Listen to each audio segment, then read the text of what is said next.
Hi, we're Gecko Board. In this video, I'm going to talk you through 6 simple tips on how to improve your dashboard. Let's start off with a bad dashboard so you know what not to do. We've got a busy background going on, loads of bright colours.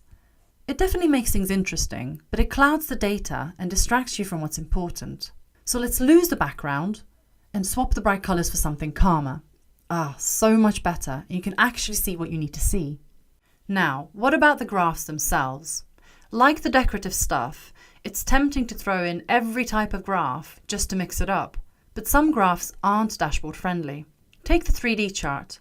It looks impressive, but it distorts your data and it's hard to know which bit of the bar to measure against the axis. A standard bar chart is far clearer.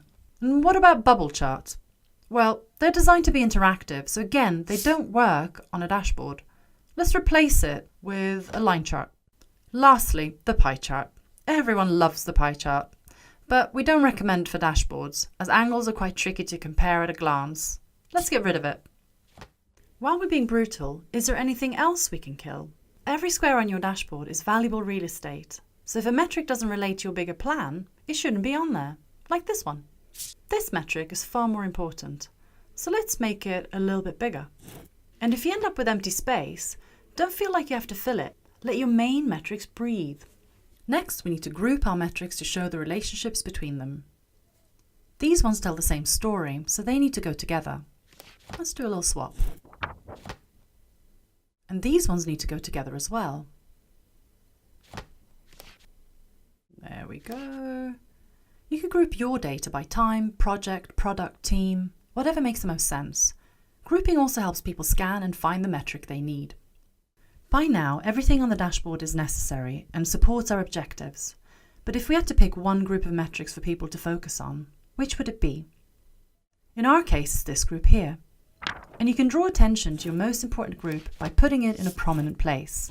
So I'm moving it to the left because that's where your eyes go first when reading.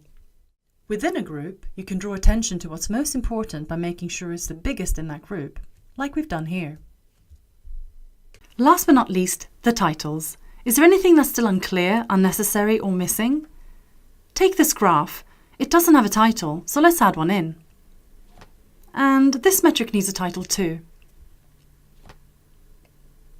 This graph doesn't need a label, as the title makes it clear what we're measuring. Really, it's all about balance with titles. Make it clear what the graph is talking about, but keep it short and sweet. Finally, we've got a dashboard we're happy with.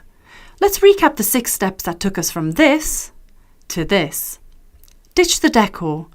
Choose charts wisely. Kill useless data. Make meaningful groups. Stress what's important. And look at your labels. Hope you find these tips helpful, and why not try designing your own dashboard with Gecko Board?